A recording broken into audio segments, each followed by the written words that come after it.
भगवान महावीर स्वामी के चरणों में कोटि वंदन। आचार्य प्रवरिज्ञान श्री विजय महासाब के पावन चरणों में कोटि कोटि वंदन। सभी साधु संत के चरणों में कोटि कोटि वंदन।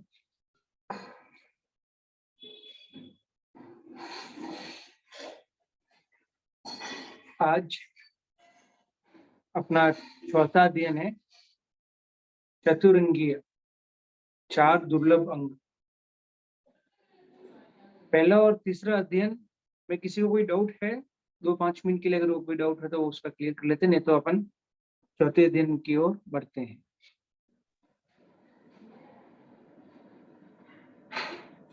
सर आगे चलेंगे।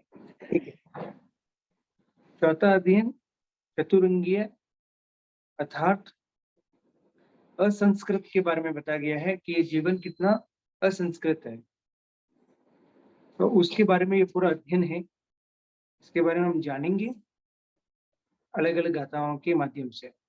तो सबसे पहली गाथा है असंकयम जीवियमपमय जरो वनीय सहुनतितानम एवं वियानाई जनेपमते कनु विहिंसा जयग हिंती।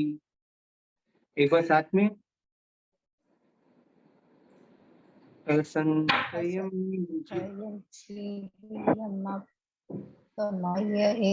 जरो वणीय सहु नत्थिताणम एवं वियाणहि जनेपमते किन्नु विहिंसा अजयगहिति। ठीक है। जीविया अर्थात जीवन, असंख्यम मतलब असंस्कृत है। ये जीवन जो है वो असंस्कृत है, मतलब वो संस्कारों के फलीभूत नहीं है। माँ पम्मा ये अर्थात प्रमाद ना करे, मतलब इस जीवन को हमें संस्कृत बनाना है, असंस्कृत से संस्कृत बनाना है। उसके लिए हमें क्या नहीं करना चाहिए? प्रमाद नहीं करना चाहिए। अगर वापस प्रमाद करेंगे तो वापस अपना जीवन मतलब क्या होगा? हम जन्म लिए, हम मरे, फिर वापस जन्म लिए, वापस मरे, ये सिलसिला अपना चलता है। अपने इस सिलसिला को रोकना है तो हमें क्या करना होगा? हमें इस जीवन को क्या बनाना होगा? संस्कृत बनाना। तो माँ पम्मा ये अथा प्रमाद ना करे, जरो वनीय से वृद्ध अवस्था के द्वार पर जो मृत्यु के निकट हो जाएंगे, निश्चय ही तानम नित्य कोई भी रक्षक नहीं होगा। मतलब अगर हम प्रमाद करते रहेंगे, अंत समय में जब अपना अंतिम समय आएगा, अर्थात जब हमारा इस जन्म का आयुष्य कंप्लीट होने को आएगा, तब हमारी रक्षा करने वाला कौन रहेगा? क्योंकि हम प्रमाद में ही अपने जीवन को बिता रहे हैं। एवं बियाना ही जने पमते, विशेष रूप से समझ लो कि प्रमादी, विशेष हिंसक, अजय, अजितेंद्रिय, असंयमी मनुष्य किसकी शरण ग्रहण करेगा? अंत समय हम किसकी शरण को ग्रहण करेंगे? क्योंकि हम अपने पूरे जीवन पर भी हम बोलते हैं कि धर्म आज नहीं कल करेंगे, आज नहीं कल करेंगे, आज आमोद प्रमोद कर लेते हैं, आज नहीं कल, कल कल कल करते करते करते करते एक ऐसा समय आएगा जिस समय हमारा आयुष्य कर्म खत्म समाप्त होने को आएगा। उस समय अगर हम चाहें कि भाई हमने इतने से वर्ष ये किया वो किया, उस समय हमें वो ध्यान में भी नहीं आए, क्योंकि हम इतने वर्षों तक प्रमाद में ही रहे हैं। निंदा विकटता उसी में अपने जीवन को बिता रहे हैं। तो उस समय हम किसकी शरण में जा पाएंगे? क्योंकि उस समय हम किसी की भी शरण में नहीं जा पाएंगे। हरिहंत सिद्ध आचार्य पद उन सबके शरणों में हम नहीं जा पाएंगे, क्योंकि हमने अपने अतीत ना जो अतीत था उस अतीत पूरा किसमें बिता दिया है? प्रमाद में बिता दिया है। जीवन असंस्कृत इसलिए है कि आयुष्य के कण क्षण क्षण में समाप्त होते जा रहा है। मतलब आयुष्य अभी समझ लीजिए अपना 99 वर्ष की उम्र है, तो एक समय बीता तो उस 99 वर्षों में से एक समय बीत जाता है। हम बर्थडे वैसे ऐसे मनाते हैं, तो बर्थडे मनाना हमारे लिए खुशी की बात है, लेकिन एक दुख की बात भी है कि हमारे 99 वर्ष का एक वर्ष कम हो गया है। एक दुख की बात यह भी है कि हमारी जो आयुष्य है 99 वर्ष की या 90 वर्ष के 100 वर्ष की, तो उस 100 वर्ष में से 1 वर्ष हमारा कम हो चुका है। लेकिन हम अभी अज्ञानतावश हम उसे बर्थडे को एक अच्छे रूप में मनाते, खुशी के रूप में मनाते हैं, लेकिन ये अपने लिए एक दुःख की बात है कि अपना एक-एक वर्ष कम होते जा रहा है। कण-कण, क्षण-क्षण में समाप्त होते जा रहा है। इस प्रतिक्षण टूटते हुए जीवन को सैकड़ों इंद्र, देव, यहाँ तक भगवान भी ना तो जोड़ सकता है, ना ही भी रोक सकता है। भगवान महावीर स्वामी को बोला कि आप कुछ क्षण के लिए अपनी आयुष्य बढ़ा दो। मतलब एक कुछ क्षण के लिए सिर्फ अपनी आयुष्य बढ़ा दो। अगर वो आयुष्य बढ़ा दोगे तो इस जन-जन का कल्याण हो जाएगा। लेकिन भगवान फरमाते हैं, ये मेरे हाथ में है ही नहीं। ये मेरे हाथ में है ही नहीं। मेरी जितने 100-100 सांस मेरी इसमें लिखी थी, उससे ज़्यादा मैं एक 100-100 सांस भी एक्स्ट्रा नहीं ले सकता हूँ। तो मैं अपने आप के समय को कैसे बढ़ा सकता हूँ? ये अपने हाथ में होता ही नहीं है। अतः एक क्षण का भी प्रमाद ना करें। इसमें स्पष्ट लिखा है कि भई ये जीवन असंस्कृत है, अगर इसको संस्कृत बनाना है, इसको एकदम सही तरीके से इसका यूज़ करना है, अपने आप को आयुष्य मतलब अपने आप का जन्म-मरण को रोकना है, तो हमें संस्कृत होना पड़ेगा। हमें समझना होगा कि हमें इस जन्म में हमें क्या करना है? हम किस लिए आए हैं? हम कैसे आए? सबसे पहले तो हमें ये समझना होगा कि हम कैसे आए हैं? जब हमें ये समझ में आ जाएगा हम कैसे आए यहाँ पर, उसके बाद हम प्रमाद करेंगे ही नहीं, हम प्रमाद करेंगे ही नहीं। हम अगर ऐसे समझेंगे कि भई मैं मनुष्य मनुष्य जन्म में मेरा उत्पत्ति हुई है, इस जन्म में मैं ऐशो-मौज करूँ और इस जन्म को मैं पूरा यूज़ करूँ, अमोद-प्रमोद में यूज़ करूँ, तो फिर वो धर्म की ओर बढ़ेगा ही नहीं। लेकिन अगर उसको ये समझ में आएगा मैं निगोद से मैं मेरा मतलब मेरा अतीत निगोद से निकला हुआ है। निगोद से 1 इंद्रिय से, 2 इंद्रिय से, 3 इंद्रिय से, 4 इंद्रिय उस कठिनाई को हम ध्यान में रखेंगे, उस कठिनाई को हम सब सोचेंगे, तो हम एक क्षण का भी प्रमाद नहीं करेंगे। प्रमाद का कितने भेद हैं? 5 भेद हैं। मध्य, विषय, कषाय, विकटता, मध्य, विषय, कषाय, निद्रा और विकटता, ये 5 विषय। अगली गाथा। जे पावकमिहिं धनमनुसा समाययन्ति यमयं गहाय पहायते पास पहटिय नरे वीरानुबद्धा नरयम उवंती। एक बार साथ में। जे जे पाव पावकमिहिं धनमनुसा समाययन्ति इं गहाय पहायते पास अयठ्ये नरे वीराणुबद्धा नरयम् उवंती। उवन्ति। मनुष्य अमहिम ग है कुबुद्धि के वश होकर पावकमिहिम पाप कर्मों से धन समाययन्ति उपार्जित करते हैं। अर्थात जो हम धन को कमाते हैं, अगर वो पाप कर्मों से उदय से हम कमाएँगे, तो उसका रिज़ल्ट क्या आएगा, वो इस गाथा में समझाया गया है। पास पेहटिय नरे, स्त्री पुत्रादि के पाश बंधन में पड़े हुए, पहेटिय मौत के मुख में पड़े हुए नरे मनुष्य पखाये धनादि को यही छोड़कर वैरानुबद्धा वैर की परंपरा को बांधे हुए नरयम उबंती नरक में जाता है। मतलब हम कुबुद्धि के वश में मतलब किसी को ठग के या बड़ी हिंसा करके हम पाप कर्म से अपने धन को उपार्जित करते हैं। मतलब कुछ-कुछ कार्य जो हमें श्रावक के लिए छूट है। मतलब जो जानीय-वना 15 कर्मधाम जो जानीय-वना समाययेव वो हमने सुना है। मतलब कुछ-कुछ कार्य हमारे जीवन चलाने के लिए कुछ कार्य करना पड़ता है। वो अ, हम करते हैं, उसमें भी पाप लगता है। लेकिन जो हमें अनावश्यक जो कार्य हमारे लिए ज़रूरत नहीं है, जो हमारी जीविका को चलाने के लिए वो कार्य करने की ज़रूरत नहीं है, फिर भी अगर हम वो कार्य करते हैं, अधिक लोभ के कारण, अधिक इच्छाओं के कारण, मतलब नेम फेम, उसके कारण हम और पाप कार्य करते जाते हैं, जो हमें अपनी इच्छाओं के लिए, अपनी जीविका चलाने के लिए जितना हम कार्य कर रहे हैं, उसपे पाप तो लगेगा, लेकिन वो कार्य करना हमारे लिए आवश्यक है, क्योंकि बिना धन से हम हमारी जीविका नहीं चला सकते हैं।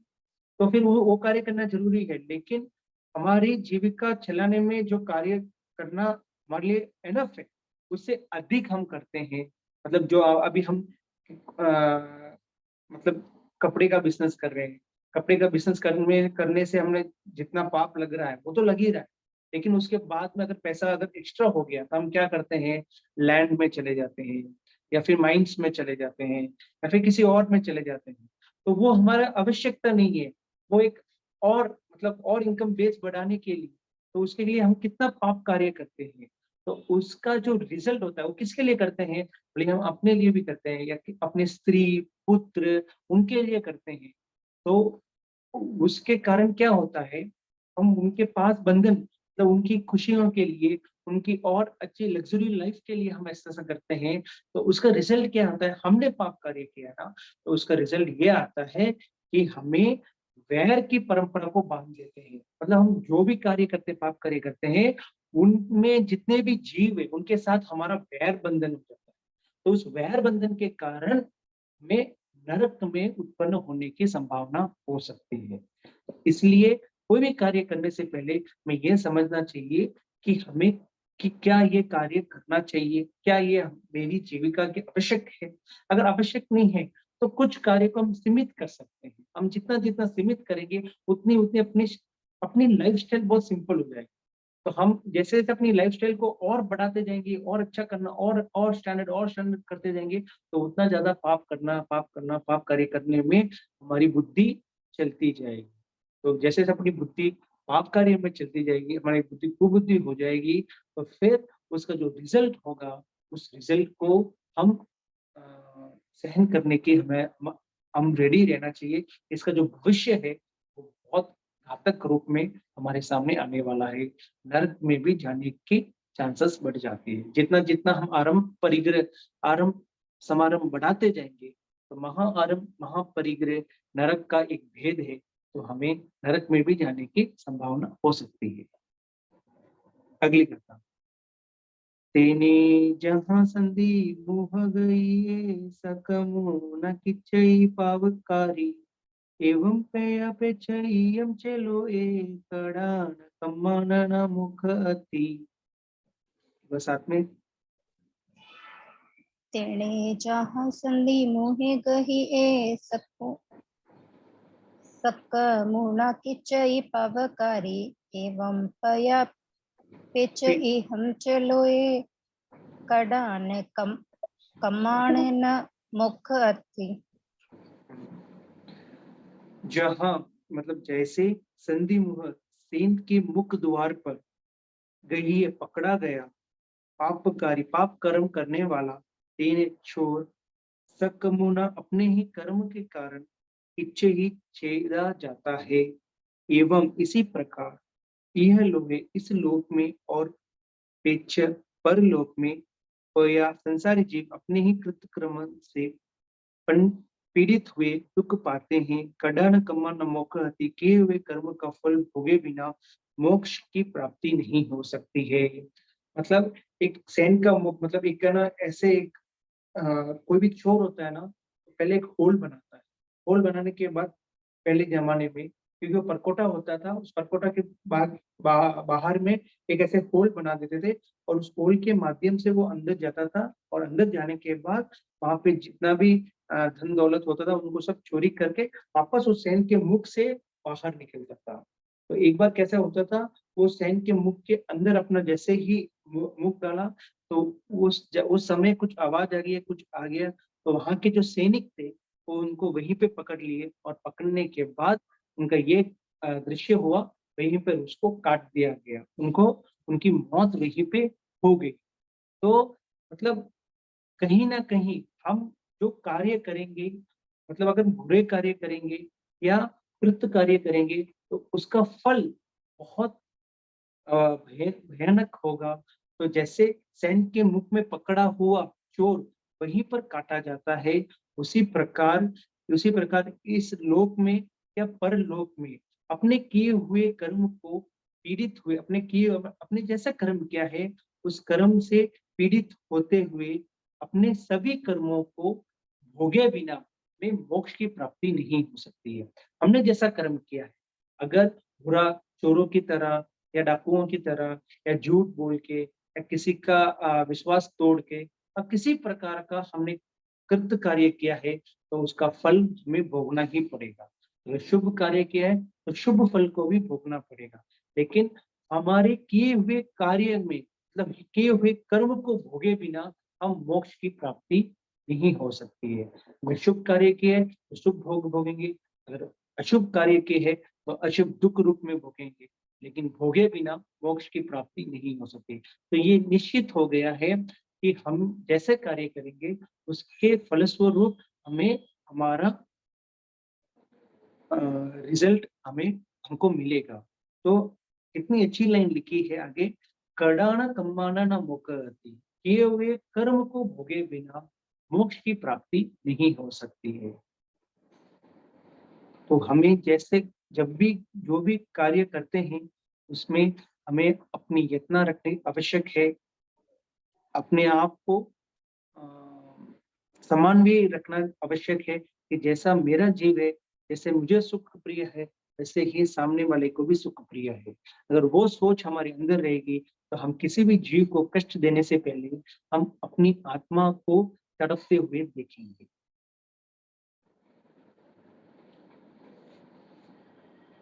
अगली कथा, संसार मावन परस अठा, सहारणम जम चे करई कमम, कमसते तस वय काले न बंधवा बंधवयम उवंती।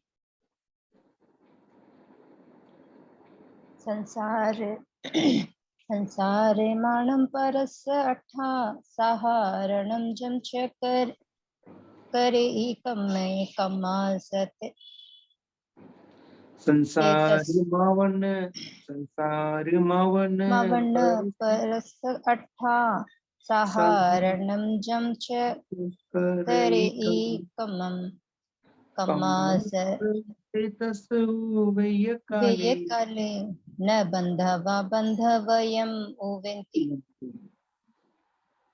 संसार मावन्य, संसार को प्राप्त जीव, परस अट्टा, मतलब इस गाथा में आपको स्पष्ट बता दिया गया है कि हम कहाँ कहाँ अपना जन्म हुआ है, कहाँ कहाँ अपना जन्म हुआ है। तो इस गाथा को ध्यान से समझेंगे।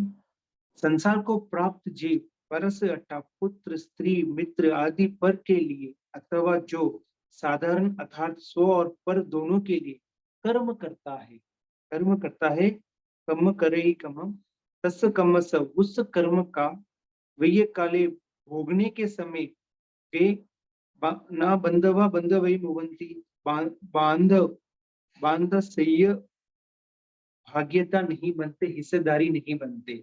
इसमें हमको स्पष्ट बोल दिया गया है कि जो हम पाप कार्य करते हैं, जैसे हम मतलब प्राय प्राय पुरुष कमाने के लिए बाहर जाते हैं और स्त्री घर में रसोई का काम करते हैं। अभी तो दोनों इक्वल राइट्स हो चुका है, लेकिन फिर भी प्राय प्राय ऐसे ही सुनने को मिलता है। तो हम पुरुष जब बाहर कार्य करने के लिए जाते हैं, धन हमको जितना चाहिए उससे बहुत ज्यादा कमाने की कोशिश करते हैं। क्यों? क्योंकि हमारे घर पे हमारे माँ माता पिता, हमारी पत्नी पुत्र, उन सबको एक रिच लाइफ जीने के लिए हम वो कार्य करते हैं। उस समय हम ये हमारे ध्यान में ये नहीं आता है कि हम पाप पाप से ये काम कर रहे हैं, मतलब इसमें इतना पाप लगेगा, कितना पाप लगेगा वो समझ में नहीं आता है। लेकिन उस पैसे से वो पूरे लग्जरी लाइफ ये लोग जीते हैं। लेकिन जो मैंने काम किया है उसमें जितना मुझे पाप लगा है, जब उसे भोगने का समय आए तब क्या मेरे पुत्र, मेरी पत्नी, मेरी माता या मेरे स्वजन जो भी हो, क्या वो मेरे उस पाप कर्म में इतना सा भी हिस्सा लेंगे क्या? कि भाई तूने इतना पैसा कमा के हमको इतनी रिच लाइफ दी है, आज तुझे इतना दुख हो रहा है, तो उसमें थोड़ा सा हिस्सा मुझे दे दे। कोई ऐसा हिस्सा लेने के लिए तैयार होता है क्या? तो ये एक सत्यता है, सत्य लाइफ है, इसको हमको बहुत ध्यानपूर्वक समझना। ऐसे ही स्त्री को जब अब वो घर पे कार्य करते हैं, कोई मेहमान आता है, तो वो एकदम मतलब अगर स्लाइस काटते हैं, काकड़ी को, टमाटर को या फ्रूट्स को, तो एकदम एक तरीका काटते हैं। और वो जब परोसते हैं, तो उनको ऐसा लगना चाहिए कि एकदम एक जैसे, एक भी ऊपर नीचे हो तो उसको वहां से निकाल देते हैं एक तरीका। और जैसे ही वो ट्रे सामने दूसरों के सामने रखते हैं, सब उनकी वाहवाही करते हैं, और वो भी खुशी से अपने आप को फुलंवित होती है। लेकिन वो एक सरीका काटने से, एक सरीका से उसको डिजाइन बनाने से, उसमें जो पाप कार्य लगता है, उसमें जो पाप का ये होता है, तो उस समय तो भले ही उनके पूरे परिवार की वाहवाही हुई है, लेकिन जब भोगने का समय आएगा, तो केवल उस अकेली स्त्री को भोगने का समय आएगा, क्योंकि उसने उस तरीके से अपनी और बधाई सुनने के लिए उन्हें इस तरीके से कार्य किया था। उसमें ये लोग सब सहभागी या हिस्से माँगने नहीं आएँगे कि भई तूने, जैसे दंडक मुनि को जिस तरह से उन्होंने अ, एक फ्रूट के छिलके को किया था, तो जब उनका वापस भोगने का समय आया, तो उनके पूरे शरीर को चीरा गया। तो उस समय बाकी कोई भी अन्य उनके भागी नहीं बने। उनको अकेले ने जो कार्य उन्होंने किया है, जो पाप कार्य उन्होंने किया है, उसको भोगना उनको अकेले को ही पड़ता है। तो जो भी कार्य करते हैं, उसमें अपना पूरा उसके अंदर नहीं डूबना चाहिए। बस ये अपने ये समझ के कार्य करना चाहिए कि जो भी मेहमान हमारे घर पे आए हैं, उनके सुधा वेदनीय कर्म को मैं शांत कर सकूँ, ऐसा मैं भोजन पका सकूँ। ना कि मुझे किसी प्रकार की हिंसा का कार्य करना है। मैं ऐसा भोजन उनको खिलाऊँ कि उनका सुधा वेदनीय कर्म शांत हो जाए और तृप्त हो जाए, और तृप्त होके वहाँ से वो आगे का कार्य करें। वैसे ही पुरुषों को भी ये सोचना चाहिए कि मैं इतना धन मतलब कमा के दे सकूं, जिसमें मेरा पाप कम हो, और सभी को मैं उस हिसाब से उनको ढाल सकूं। क्योंकि हम जितना पाप करेंगे, जितना पाप कार्य करेंगे, उसको भोगने के लिए स्वतंत्रता रूप से हमें ही वापस मिलने वाला है। तो इस चीज मतलब ये इतनी अच्छी गाथा है, इसको सुन के कभी कहीं अपने रोम कांप उठते हैं कि जब उस पाप कर्म का वापस रिटर्न्स मिलेगा, तो वो केवल अकेले को ही भोगना, में कोई सहभागी नहीं। एकदम क्लियरली लिखा गया है, कोई भी सहभागी या कोई भी हिस्सेदारी नहीं।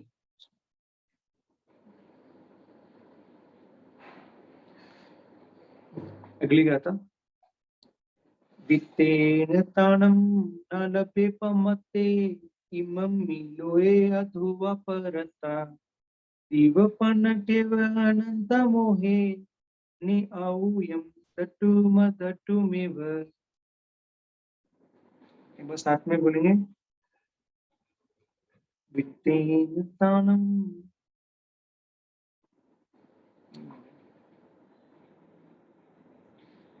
वित्तेन ताणं न लभेपमते इममिलोवे अधुवा परता दिवपनटेव अनन्तमोहे निहाऊयं दटुमतटुमेव। पमते मध्य विषय कषाय, विकटता आदि, प्रमादग्रस्त मनुष्य, वित्तेन धन से, इममि लोए इस लोक में, अधोवा परलोक में, तानम त्राण ना लभे नहीं पाता है। अंधेरे गुफा में जिसका दीपक बुझ गया है, उसकी भ्रांति अनंत मोह वाला जीव न्याय युक्त मार्ग देखकर भी नहीं देखता।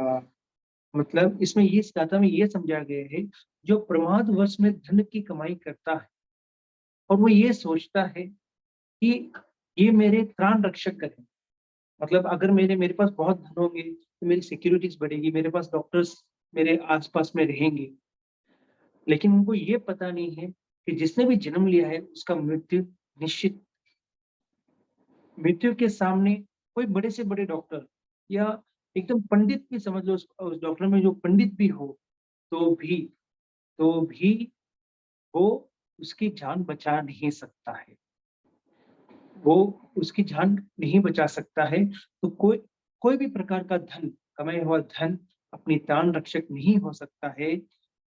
जिस तरह अगर हम अंधेरी गुफा में चले जाते हैं और अपने पास एक मशाल रहती है, उस अंधेरी गुफा में जाने के बाद एक कुछ और अधिक कदम बढ़ाते-बढ़ाते एक स्टेज में पहुँचने के बाद, अगर बाई चांस उस समय अगर वो मशाल बुझ गई, तो फिर हम वापस उस जगह से पुनः पीछे की ओर या उस जगह से आगे की ओर जाने में हम असमर्थ रहेंगे। हमें ये भी नहीं पता हो, हमें सिर्फ इतना पता है कि ये ऐसे-ऐसे चलता है, ऐसे-ऐसे चलने से हमें अ, सही रास्ता मिल सकता है। लेकिन उस अंधेरी गुफा में जाने के बाद जब वो मशाल बुझ जाती है, उसके बाद हम सिर्फ ये जानते हैं, लेकिन हम वहाँ पे पहुँच नहीं पाए। मतलब न्याय युक्त मार्ग को देखकर भी नहीं देख सकते। हमें मालूम है कि मतलब इस गुफा का एंट्री इस तरफ है और एग्जिट इस तरफ है।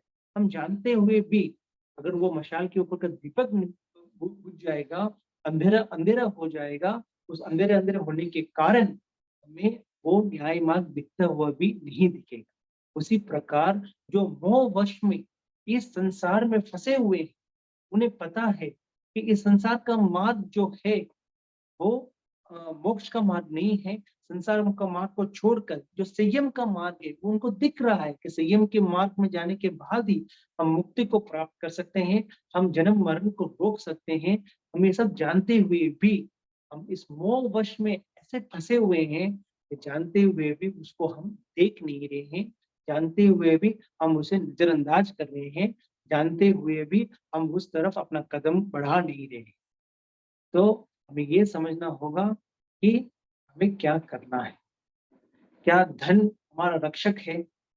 धन एक सिर्फ साधक है, मतलब एक साधक है अपनी जीवन जीने के लिए, एक साधक है अपनी साधनाओं के लिए। धन आवश्यक है, ऐसा नहीं बोल रहे हैं कि धन नहीं चाहिए, धन आवश्यक है। क्योंकि धन के बिना हम धर्म के कार्य में मतलब जिस स्पीड में करना चाहे उस स्पीड में नहीं कर सकते। अगर हमारे पास धन नहीं होगा, तो हमें नौकरी करनी पड़ेगी। अगर हम नौकरी करेंगे, तो हमारा टाइमिंग उस हिसाब से होगा। तो हम उस हिसाब में अपने आप को ढेर नहीं सकते हैं। अगर अपने पास धन होगा, तो हम वो धन को के पीछे पागल नहीं होके धन को एक सदुपयोग करना सीखना चाहिए। धन होने के बाद हमें बहुत ज़्यादा समय धर्म ध्यान में अपना समय को देना चाहिए। जितना-जितना हम धर्म ध्यान में अपना समय देते जाएँगे, उतने-उतने हमारे अंदर में उस धन की प्रति जो मोह है वो कम होती जाएगी। अपने और मतलब स्वजन, अन्यजन उनके प्रति भी मोह कम होता जाएगा। जब मोह कम हो जाएगा तो हमारे अंदर वैराग्य की उत्पत्ति होगी। जब वैराग्य की उत्पत्ति होगी तो हम संयम की ओर अपना कदम बढ़ाएँगे और वो जो अंधेरी गुफा में जो फँसे हुए हैं, उसमें उस गुफा में एक दीपक सा जल जाएगा और हमें मोक्ष मार्ग का रास्ता दिख जाएगा। हमें इस तरह का दीपक मतलब इस तरह के गुफाओं में जाके फँसना नहीं है। हम गुफाओं को पार करके और ऐसी जगह पे अपने को जाना है, जहाँ से हमें पुनः पीछे देखने की कोई आवश्यकता नहीं है। अगली गाथा। सुते सोयावी परिवुत्त जीवी न विससे पंडिये आसु पन्नी घोरा मुहूर्त भलं शरीरम भारंडपक्कीव चरपमत्तो। एक बार दोहराएंगे।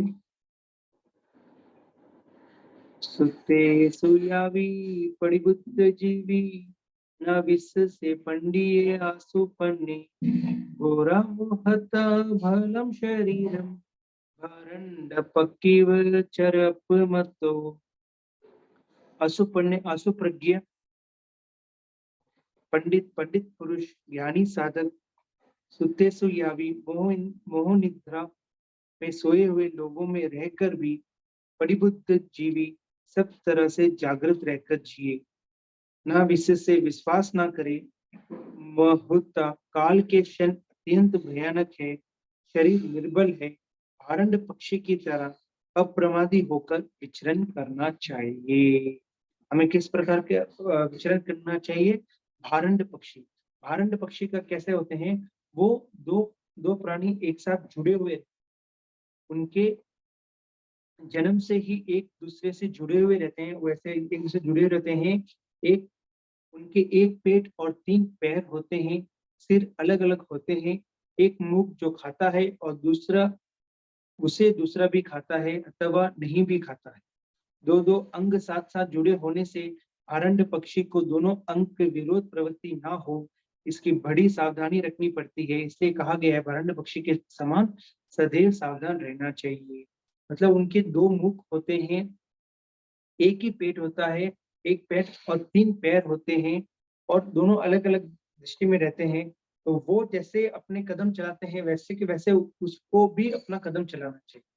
अगर 2 जन रस्सी पकड़ रहे हैं और रस्सी पकड़ने के बाद दोनों एक तरफ खींचेंगे, तो क्या होगा? रस्सी वहाँ की वहाँ रह जाएगी। और एक मतलब अगर सावधानी रूप से अगर अपने को कार्य करना है, तो वो जिस तरह से चल रहा है, उसी तरफ अगर ये भी चलेगा, तो क्या होगा? कदम आगे बढ़ता जाएगा। नहीं, ये इस तरफ खींच रहा है और एक इस तरफ खींच रहा है, तो हम वहीं के वहीं खड़े रह जाएँगे।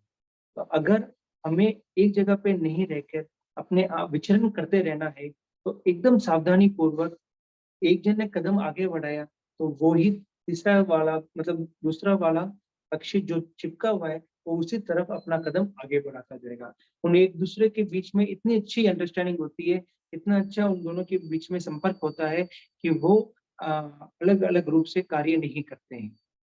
तो अशुप्रज्ञ जो पंडित होते हैं, वो वो क्या करते हैं कि भई इस संसार में रहते हुए भी, प्रमाद लोगों के बीच में रहते हुए भी वो अपने आप को उन सब के बीच में रहते हुए भी अपने आप को वहाँ से बचा बचा लेते हैं, उनमें फँसते नहीं। अगर वो प्रमाद लोगों के बीच में रहते हुए, अगर वो उन्हीं के साथ रह के, उन्हीं के साथ घुल-मिल जाएँगे, वहाँ पे फँस जाएँगे, तो वो भी क्या हो जाएँगे, असंस्कृत जीवन उनका भी हो जाएगा, वो भी इसी 84 के चक्कर में घूमते रह जाएँगे। तो मोह-हिंदे के वश में रहते हुए भी, प्रमाद लोगों के बीच में रहते हुए भी, उनके अंदर वो उनके अंदर में वो फँसते नहीं हैं। मतलब उनके माया जाल में वो फँसते नहीं हैं, वो उनसे थोड़ा-सा दूर निकल जाते हैं, बाहर निकल जाते हैं, क्योंकि उनको पता है कि ये उनको क्या पता है कि ये जो काल जो है, वो अत्यंत भयंकर है, भयानक है और ये जो शरीर है, वो निर्बल है। ये शरीर जो है निर्बल है, इसलिए हमें इसकी पूर्ण रूप से इसकी रक्षा करनी है, तो हमें किस तरह से विचरण करना चाहिए कि जैसे भारंड पक्षी अपने आप को सावधान होकर विचरण करते रहते हैं, उसी प्रकार हम में भी प्रमादवश में नहीं फँसते हुए अप्रमत्तता होकर हमें एक गाँव से दूसरे गाँव में विचरण करते रहना चाहिए। ना कि वहाँ पे मोह मोह के मतलब कहीं पे भी अगर साधु ज़्यादा दिन तक रुक जाते हैं, इसलिए साधु की मर्यादा दी गई है कि इतने दिन से ज़्यादा साधु नहीं रुक सकते हैं, इतने दिन से ज़्यादा साध्वी नहीं रुक सकते हैं, क्योंकि वहाँ पे खोने की संभावना रहती है कि ज़्यादा दिन तक रुकने से, वहाँ के लोगों से, वहाँ से गाँव से, वहाँ की गोचरियों से, कहीं से भी उनके लगाव हो सकता है, मोह हो सकता है और वो मोह के अंदर अगर फँस गए तो वो भी प्रमाद की अवस्था में आ जाएँगे। तो अगर अप्रमाद होना है, तो भारंड पक्षी की तरह हमें सावधानी पूर्वक अपनी कदम को बढ़ाते रहते रहना चाहिए और प्रमाद में अपने आप को नहीं फँसाना चाहिए।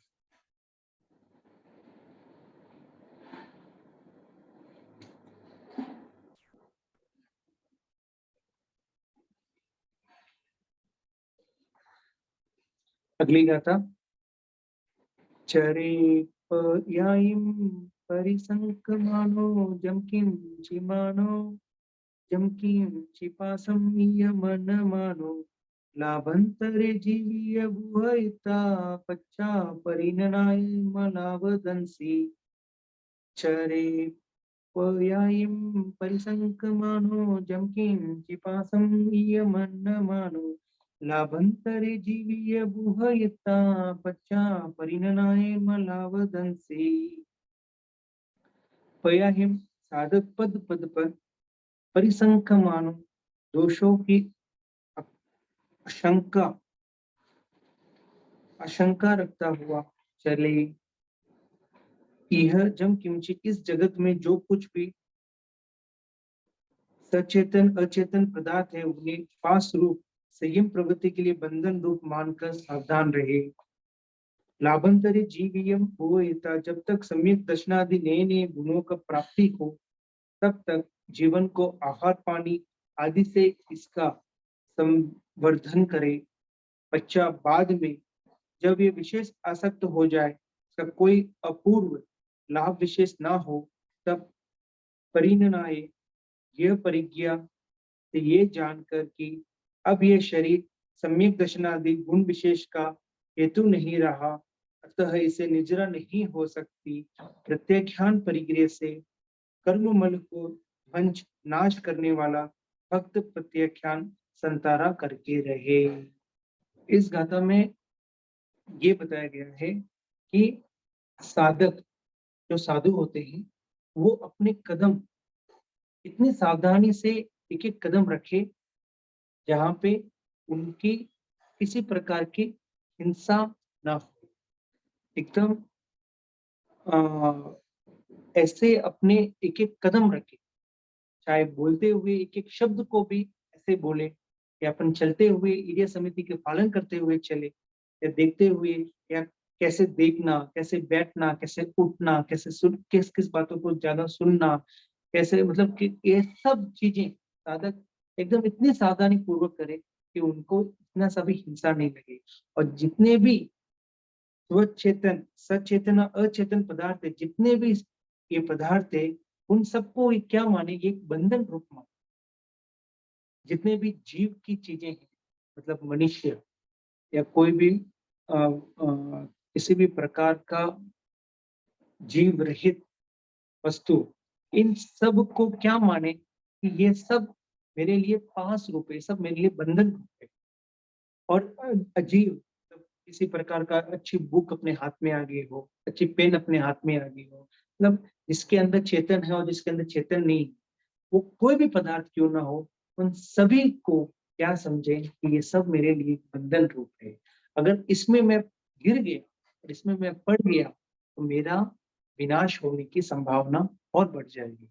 तो साधक एक एक कदम ऐसे बढ़ाए कि उसमें किसी भी प्रकार का हिंसा ना हो, हिंसा से बचते रहे, और दोषों की आकांक्षा रखते हुए कि मैं अगर इस तरीके से कार्य करूंगा तो मुझे ये दोष लगने की संभावना है, मैं इस तरह के कार्य करूंगा तो मुझे ये दोष की लगने की संभावना है।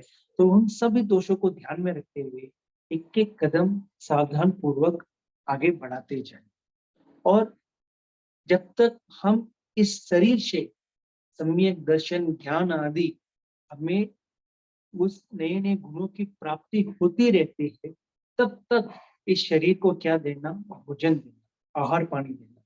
जब हमें ये समझ में आ जाए कि अब मेरे इस शरीर से नए गुणों की प्राप्ति में नहीं कर सकता हूँ, निर्जरा नहीं कर सकता हूँ, मैं सुनने की कैपेसिटी कम हो चुकी है, मेरे को दिखने की कैपेसिटी कम हो चुकी है, मुझे प्रॉब्लम्स होने लग गई है, तो उस समय हमें क्या करना चाहिए, यह परिज्ञा से जानकर, उसके बाद प्रतिज्ञा परिज्ञा, मतलब उसके बाद प्रत्याख्यान परिज्ञा, तब प्रॉमिस, उस प्रत्याख्यान से हमें इस शरीर को आहार पानी देना रोक देना चाहिए, अर्थात हमें संतान स्वीकार कर लेना चाहिए। तो मतलब इसमें भी ये स्पष्ट दिया गया है कि हमें कब तक इस शरीर को चलाने के लिए हमें इनको पेट्रोल देना है। तो हमें पेट्रोल कब तक देना है, जब तक मेरे इस शरीर से मुझे सम्यक ज्ञान दर्शन चारित्र के गुणों, नए नए गुणों की प्राप्ति होती जाती है। और जिस समय मुझे ये मालूम पड़ जाएगा कि अब मेरा ये शरीर मेरे किसी काम का नहीं है, तो हमें उस समय ये ध्यान में रखते हुए कि भाई अब इस शरीर को मुझे छोड़ना है, इस शरीर को मुझे छोड़ना है, तो हमें संतारा स्वीकार कर लेना चाहिए। भक्त प्रत्याख्यान संतारा को हमें स्वीकार कर लेना चाहिए। अगली गाथा। चंदम नीरोहेन उवई मुखम मासे जहां से कियवम धारी उवाई बासाहिं चरप मतो तमहा मुनि किप मुवई मुखम। चंदम नीरोहेन उवई मुखम मासे जहां से कियवम धारी उवाई बासाहिं चरप मतो तमहा मुनि किप मुवई मुखम।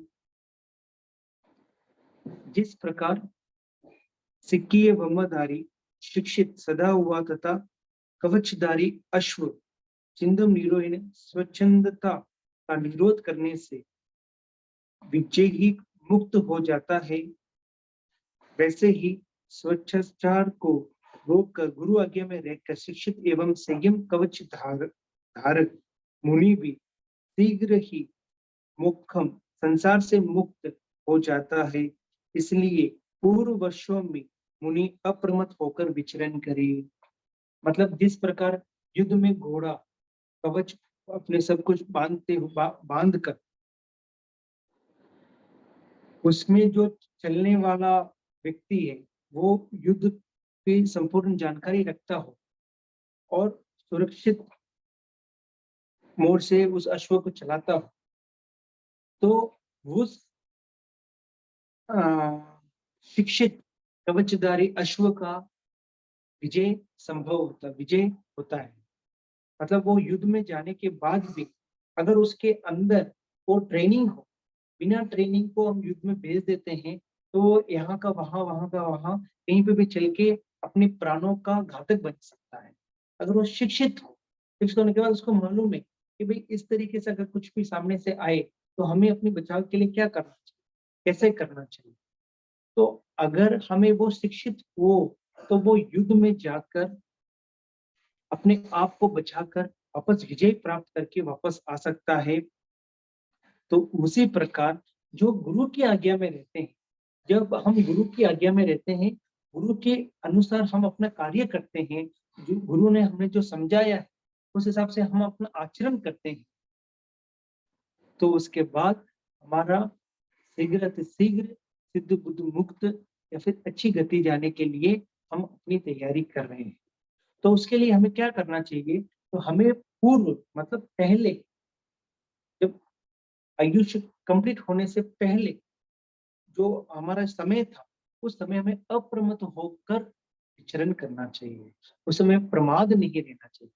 हमें प्रमाद नहीं रहने के लिए हमें क्या करना होगा कि हमें गुरु की आज्ञा का पालन करना होगा। अगर हम गुरु की आज्ञा का पालन करेंगे तो सबसे पहले हम कहीं से भी निष्कासन नहीं होंगे और गुरु की आज्ञा का पालन करते करते करते करते हम क्या हो सकते हैं, शीघ्र शीघ्र इस संसार से मुक्त भी हो सकते हैं। संसार से मुक्त होना मतलब सिद्ध गति को प्राप्त होना या फिर अच्छी गति में चले जाना।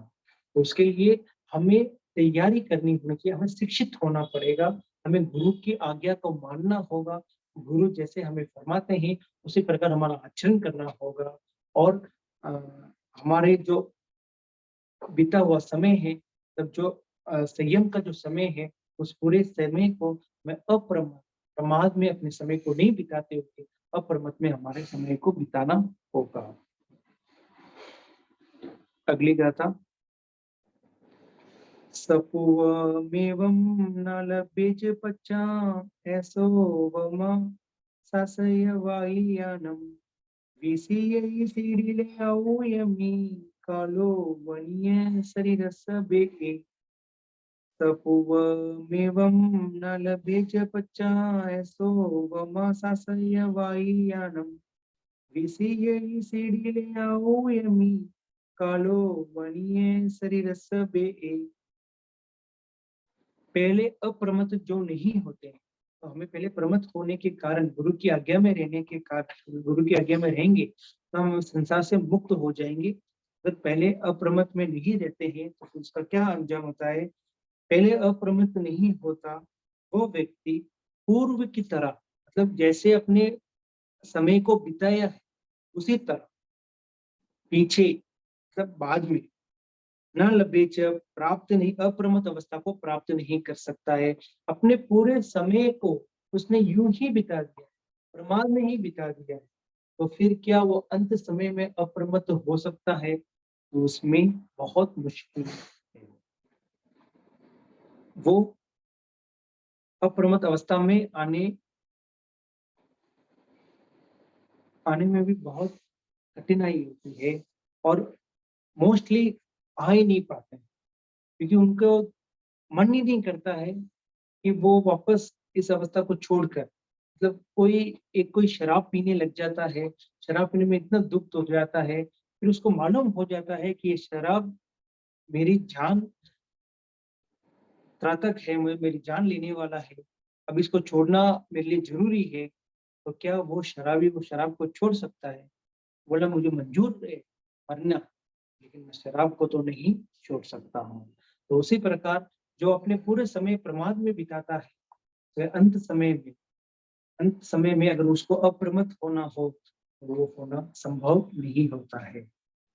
ऐसो वमा, पिछले जीवन में अप्रमत्त हो जाऊंगा, ऐसी उपमा शाश्वतवादियों की है। मतलब वो क्या बोलते हैं, आज मैं जितना भी मौज मस्ती है वो पूरी मौज मस्ती कर लो, बाद में जब मेरा बुढ़ापा आ जाएगा उस समय मैं अप्रमत्त होकर विचरण कर लूंगा, उस समय मैं धर्म ध्यान कर लूंगा, उस समय मैं धर्म की ओर अपना कदम बढ़ाऊंगा। ये सब एक धारणाएं हैं, ये सब एक मिथ्या धारणा है कि ये मैं अभी तो अ,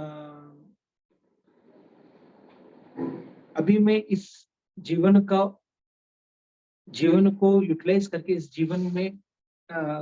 जीवन का मजा ले सकूं, उस मजा लेते लेते लेते लेते कब उसकी आयुष्य कंप्लीट हो जाती है उसे पता ही नहीं चलता है। अवयमी सीरियले अवयव, आयुष के शिथिल होने पर, काल मृत्यु के प्रभाव से शरीर का भेद उपस्थित होने पर विषेद खेद पाता है। वो जो प्रमाद में ही अपने जीवन को बिताता रहता है, जब मौत सामने आती है अंत समय में, वो अपने आप में बहुत खेद, दुख को प्राप्त करता है, बहुत दुखी होता है कि मैंने अपने जीवन को यूं ही व्यक्त कर दिया। इतना भी सोच आना बहुत लोगों के लिए मुश्किल है, लेकिन अगर खेद आता है, ऐसा होता है कि मुझे तो और जीवन जीना है और उस जीवन को जीने से पहले ही मेरी मृत्यु हो गई है। तो इस प्रकार का खेद बहुत जनों को होता है। लेकिन अगर उस समय अगर ऐसा इस प्रकार का खेद आ जाए कि मैंने मेरी पूरी ज़िंदगी को बर्बाद कर दी, मैं काश मेरी ज़िंदगी में अप्रमत्त होकर या धर्म ध्यान में मेरे जीवन को जीता, तो शायद मेरे जीवन में खुशियाँ बढ़ जाती। ऐसे विचार आना मुश्किल है, लेकिन इस प्रकार का विचार ज़रूर आ सकता है कि मुझे तो और जीना था, मुझे तो और कुछ देखना है, मुझे तो और यहाँ पे भी जाना है, वहाँ पे भी जाना है, ये बिल्डिंग बनानी है, वो बिल्डिंग बनानी, इस तरीके से विचार आता है और उस विचारों के कारण वो बहुत दुखी होता है, बहुत अपने आप को खेद करता है, अपने आप में आर्तधान रोतधान करता है। पूर्व जीवन से ही अप्रमत्त रहने का उपदेश। क्षिपम न सके विवेक में हम, तमहा समुठाए पहाए कामे, समिचलोयम समयमहे से अपानुरखी चर अपमतो। क्षिपम न सके विवेक में हम, तमहा समुठाए पहाए कामे, समिचलोयम समयमहेसि अपानुरखी चर अपमतो। क्षिपम तत्काल, विवेक में हम, विवेक को प्राप्त ना सके हम नहीं कर सकता, तमहा इसीलिए अभी से काम पहाए, काम भोगों का परित्याग करके मोक्ष मार्ग में सम्यक प्रकार से उद्धत होकर लोहम लोक समस्त प्राणी जगत का संभाव से सम्यक अवलेकन करो, जानो महर्षि महर्षि मोक्ष के इच्छुक अपानो रखी कुगति से आत्मा की रक्षा करने वाले साधक प्रमद रहित होकर विचरण करे। मतलब जो व्यक्ति ये सोच रहा है कि मैं तत्काल ही धर्म को स्वीकार कर लूं, तो ये संभव नहीं है। अगर धर्म को स्वीकार करना है, तो अच्छी चीज को अपने जीवन में उतारना है, तो उसके लिए हमें कड़ी परिश्रम पीछे से शुरू कर देनी चाहिए। तो क्योंकि अच्छी चीज को हमारे अंदर ढालने के लिए हमें बहुत समय लगता है, लेकिन एक बुरी चीज को हमारे अंदर ढालने के लिए कुछ समय नहीं लगता है, एक तत्काल का समय लगता है। लेकिन इसमें यह बताया गया तत्काल विवेक को प्राप्त होना संभव नहीं, बिल्कुल संभव नहीं। तो उसके लिए हमें अपना जीवन को उस तरह से व्यतीत करना होगा। तो हमें क्या करना होगा, आज से ही, अभी से ही अपने आप को धर्म की ओर अपने कदम बढ़ा लेना चाहिए, ताकि हम जिस समय हम ये सोच रहे थे कि आज से मैं धर्म कार्य करूंगा, तो अगर आज से शुरू करेंगे तो उस समय पहुंचने के बाद हम धर्म कार्य शुरू करने में समर्थ रहे। लेकिन हम अभी तो नहीं कर रहे, उस समय तत्काल करने का सोचेंगे तो यह संभव नहीं हो सकता है। इसके लिए हमें क्या करना होगा, हमें इंद्रियों को वश में रखना होगा, काम भोगों का परित्याग करना होगा, और हम इस पूरे संसार को अवलोकन करना होगा कि क्या है, हमें क्या करना है, हमें कैसे करना है, क्या करना नहीं चाहिए, क्या करना चाहिए। इन सब का समीक्षण कर, अवलोकन करके अपने अपने जीवन को अप्रमत्त की ओर बढ़ाना चाहिए, अपने जीवन को अप्रमत्त की ओर बढ़ाना चाहिए। इसका त्याग, तो उसके लिए हमें सबसे पहले क्या करना होगा, कोई प्रकार का त्याग, व्रत, पचकान, प्रत्याख्यान, सामयिक, संवर, इस तरीके से छोटे छोटे के माध्यम से अगर हम अपना कार्य करते रहेंगे, तो उस जिस समय हमें तत्काल चेंज होना था, उस तत्काल चेंज के समय हम चेंज हो जाएंगे, क्योंकि हमें अपना पूर्व मतलब उसके पहले का जो समय है वो हमने अच्छे से उसको यूज किया। वो समय आने पर झटपट इस प्रकार विवेक नहीं कर सकते। मरुदेवी माता का उदाहरण देकर कुछ लोग अंतिम समय में तत्काल विवेक कर लेने का समर्थ करते हैं, परंतु मरुदेवी माता एक तो आश्चर्य रूप थी, वैसे तीव्र भावना सबकी नहीं हो सकती, सिमिलरली व्यक्ति भी कर सकते हैं। इसलिए संयम पद में अभी से ही समुद्रत होकर मन वचन काया से इच्छा मन के काम को त्याग करके शत्रु मित्र पर सम राग द्वेष रहित होकर अप्रमत्त रहे। कोई भी शत्रु आए, कोई भी मित्र आए, उसमें किसी प्रकार का राग द्वेष नहीं रखते हुए अप्रमत्त होकर हमें अपने जीवन को बिताना चाहिए, और उसी प्रकार हमारा विचरण होना चाहिए। तो इस चीज का विशेष ध्यान रखना चाहिए कि अगर हम ये सोच रहे हैं कि मतलब बुढ़ापा आएगा तब हम सामायिक संवर, पोषण, प्रतिक्रमण वो सब करेंगे, अभी तो मेरा काम है पैसा कमाना, अभी तो मेरा काम है घूमना फिरना, अभी तो मेरा काम है लोगों से मिलना जुलना, और जब वो समय आएगा तब मैं कर लूंगा। लेकिन जब वो समय आएगा और उस समय तक अगर हमारी कोई भी तैयारी नहीं होगी, तो उस समय भी हमें ये कार्य करने में किसी प्रकार का इंटरेस्ट नहीं आएगा, और इस कार्य से हम वापस उस समय भी दूर रह जाएंगे। अगर हमें जिस समय में हमने हमारा टारगेट है कि 50 वर्ष के बाद या 60 वर्ष के बाद या 45 वर्ष के बाद हमारा एक टारगेट गोल रखा था कि इसके बाद मैं अपना पूरा कार्यभार छोड़ दूंगा, तो उसके लिए हमें पहले से ही तैयारी करनी होगी। क्योंकि अगर आपने छोड़ भी दिया तो उसके बाद आपका टाइम को कैसे बिताना, अगर आपके पास कुछ फोर्स नहीं हो, तो आपके पास कुछ विशेष नहीं हो, तो आप टाइम को कैसे बिताएं। तो उसको बिताने के लिए हमें थोड़ा ज्ञान अभी से पढ़ना शुरू कर लेंगे, तो उस समय हमें उस टाइम को बिताने के लिए वो चेते हुए ज्ञान को वापस चितार सकते हैं। उसमें और नया हम उसके अंदर आविष्कार कर सकते हैं, उसको वापस फेरते अपने टाइम को बिता सकते हैं, अपने आप में शांति की अनुभूति ला सकते हैं, अपने अंदर एकदम सरल एवं शांति एवं क्या कहते हैं एकदम आनंद का अनुभव कर पाएंगे। अन्यथा ऐसे ही बैठे रहेंगे, खाली खाली ऐसे ही बैठे रहेंगे, तो हमारा दिमाग भी काम नहीं करेगा और हम गलत गलत विचार करने लग जाएंगे। तो हमें पूर्व काल से ही अप्रमत्त होकर के विचरण करेंगे, तो उसके बाद हमारा कार्य करने में आसानी रहेगी। अगली गाथा। मोहं मोह गुणिजयन्तं अनेकरुवासमनं चरन्तं पासाफोसन्ति असमं जच्छं चयनतेषु भिक्खुमनस पावसे। मोह गुणिजयन्तं अनेकरुवासमनं चरन्तं पासाफोसन्ति असमं जच्छं चयनतेषु भिक्खुमनस पावसे। बार बार मोह के गुण, मतलब मोह के गुण शब्दादि विषयों पर विजय प्राप्त करते हुए और चरंतम संयम मार्ग में विचरण करते हुए श्रमण को कठोर करूप आदि अनेक प्रकार के स्पर्श प्रतिकूल रूप से स्पर्श करते हैं, अर्थात वह परेशान करते हैं। उन अमनोज्ञ प्रतिकूल विषय पर साधु मन से भी प्रदुष ना करें। मतलब हम जो भी कार्य करते हैं, मतलब साधु जन जो भी कार्य करते हैं, वो उनके गामानुगाम विचरण करते करते अनेक जगह पर चलते हैं, उठते बैठ मतलब विचरण करते करते करते एक जगह से दूसरी जगह पर विराजमान होते हैं। तो कहीं बार किसी प्रकार का कठोर या कुरूप अनेक प्रकार से स्पर्श होता है, मतलब कोई कुछ बोल देता है या हमें किसी मतलब जो गोचरी में जो मिलनी चाहिए वो गोचरी हमको नहीं मिलती है, या मतलब हमारे पर क्वेश्चंस लगाने लग जाते हैं, प्रतिकूल आचरण हो जाता है, मतलब उस साधुओं को कहीं प्रतिकूल आचरण से गुजरना होता है।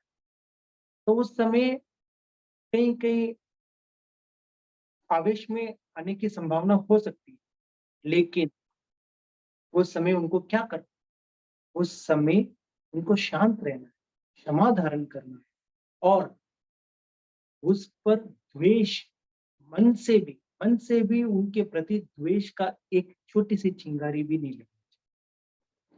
उनके मन में यही सोचना चाहिए कि ये तो मेरे क्या हुए, उस कर्म को खपाने में एक सहायक बने।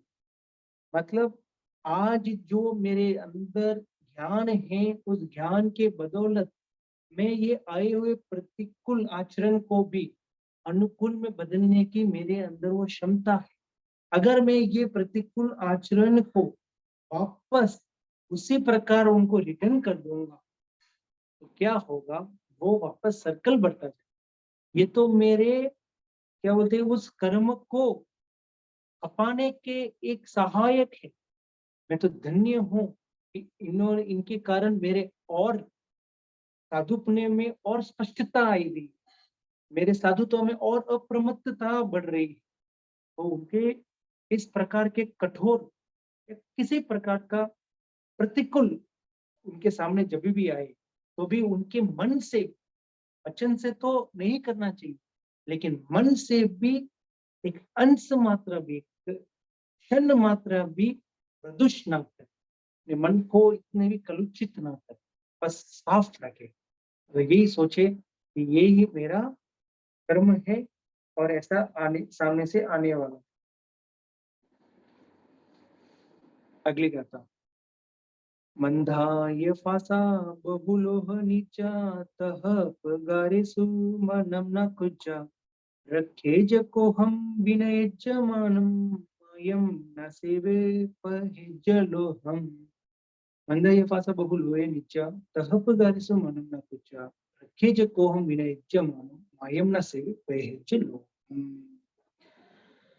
हित विवेक जन को भी मंद करने वाला अनुकूल स्पर्श, अभी तक हमने सुना था प्रतिकूल मतलब अगेंस्ट, अब अनुकूल अपने लुभावने वाले शब्द अगर अपने को सुनने को मिलते हैं, अपने कोई अपनी बढ़ावी करते हैं या अनुकूल आचरण करते हैं, तब साधुओं को किस प्रकार रहना चाहिए।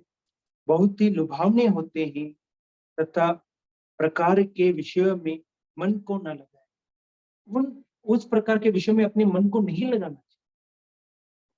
अगर प्रतिकूल में अपने आप को नहीं फंसाना है तो अनुकूल में भी अपने आप को नहीं फंसाना। अगर कोई अपने बारे में अच्छी बातें बोलते हैं, कोई अपने बारे में लुभावने वाले शब्द का प्रयोग करते हैं, तो हम उस पर्टिकुलर इंसान के सामने या पर्टिकुलर समाज के सामने या पर्टिकुलर गांव के सामने, पर्टिकुलर घर के साथ में अपने मन को उसमें फंसाना नहीं चाहिए, क्योंकि अगर हम उसके अंदर फंस जाएंगे तो हम प्रमाद में गिर जाएंगे। अगर हमें अप्रमत्त होना है तो हमें प्रतिकूल का के अंदर भी द्वेष नहीं लेना है, अनुकूल के अंदर राग में नहीं डूबना है। मन में भी ना लाए, अनुकूल विषयों में संकल्प या विचार भी ना करे, को हम क्रोध से ना खवे जा, अपने को बचाए रखे, मान को दूर करे, माया का सेवन ना करे और लोभ का त्याग करे।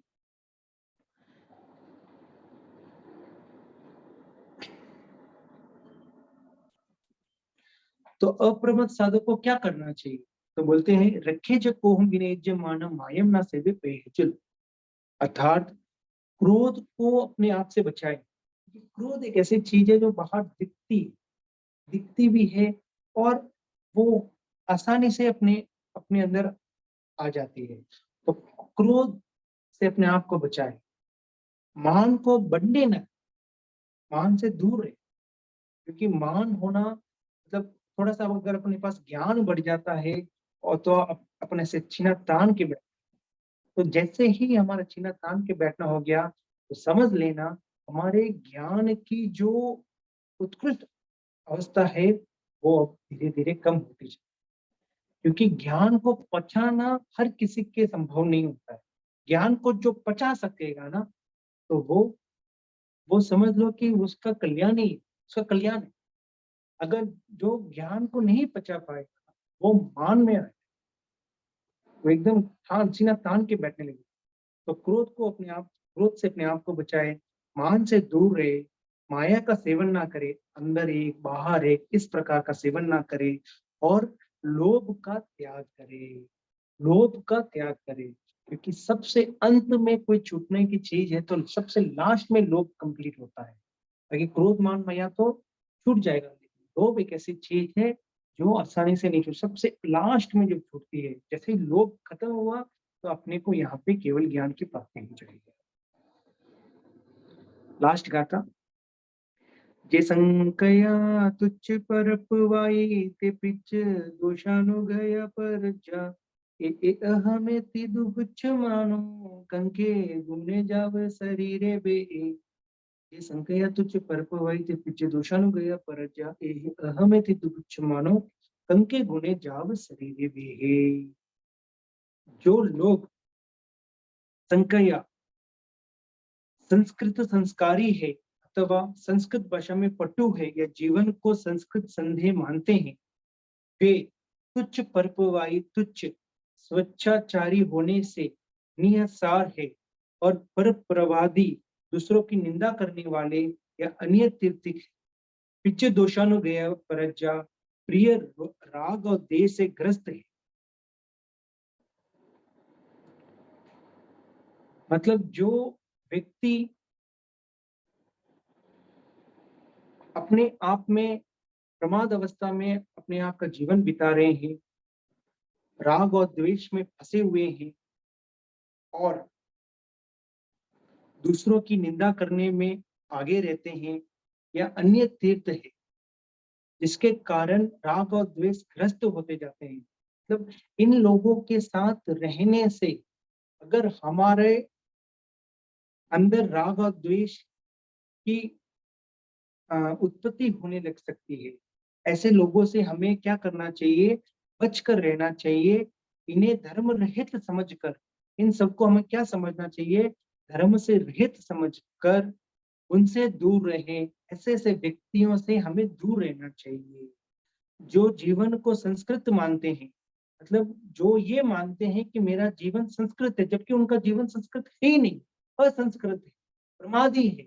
वो दूसरों की निंदा करने में अपने आप को अपने समय को व्यतीत करते हैं, राग और द्वेष में अपने आप को फंसे हुए रहते हैं, तत्व ज्ञान से एकदम शून्य है। मतलब ज्ञान तत्व का ज्ञान बिल्कुल ही उनके अंदर नहीं है। बस बाहरी ज्ञान है, उस बाहरी ज्ञान से दिखावा करके अपने आप को सर्वज्ञ मानते हैं। ऐसे लोगों से रहते हुए इसके कारण हमारे राग द्वेष बढ़ने की संभावना और बढ़ जाती है। मोह इंद्रियों में हम फंस जाएंगे। ऐसे लोगों के साथ रहने से अच्छा हम इन लोगों से दूर रहें। इन लोगों से हमें दूर रहना चाहिए जो अपने आप को संस्कृत मानते हैं। ऐसे जो मनुष्य जो अपने आप को संस्कृत मानते हैं उनसे दूर रहना चाहिए। और हमें क्या करना चाहिए, जब तक हमारा शरीर छूटता नहीं है, मतलब ये पार्थिव जो शरीर है, इस शरीर का अंत समय जब तक नहीं आता है तब तक हमें क्या करना चाहिए, तो कहते हैं अप्रमत्त भाव से क्या करना चाहिए, ज्ञान आदि गुणों की प्राप्ति की आकांक्षा रखनी चाहिए। मतलब मेरे और ज्ञान बढ़े, मेरे ज्ञान की अभिवृद्धि हो, उसके लिए मुझे अप्रमत्त होकर जहाँ पर इस तरीके से ज्ञान की प्राप्ति होती है, उससे हमारे ज्ञान की प्राप्ति करते करते करते रहना चाहिए। क्योंकि अप्रमत्त अवस्था में हम रहते हैं तो ज्ञान स्वतः ही हमारे पास उपलब्ध हो सकता है।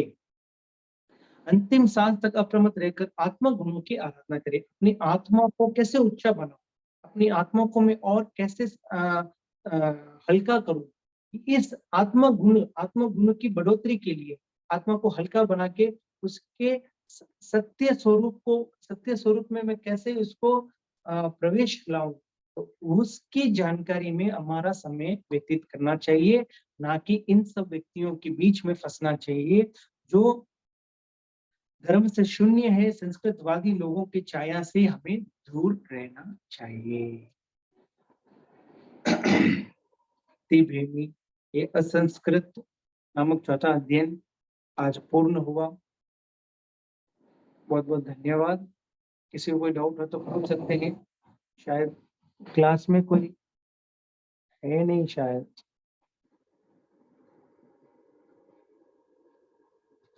जय जिनेंद्र, क्लास में कोई है?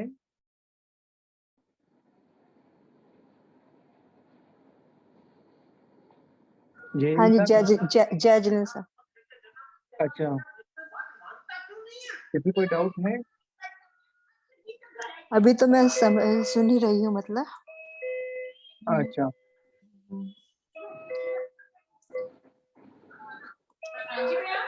ठीक है।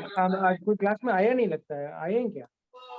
हाँ, 3 है ना, ओके, 3 लोग हैं।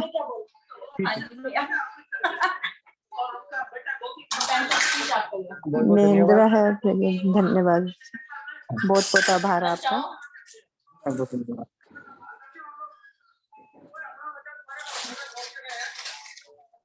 वो गाथा का फर्स्ट लाइन याद नहीं है। गुरु कृपा करे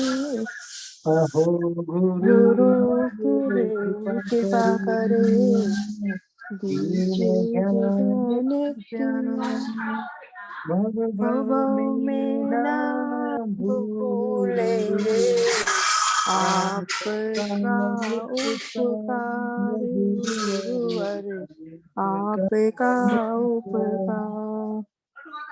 अभी जो हो गई उनको माफ करो, मेरे कलिश को आप करो, गुरुवर आप ही साफ करो। जय बोलने आया हो तो समय अच्छा चाहता हूँ। जय जिनेंद्र। जय हिंद सर, बहुत बहुत धन्यवाद।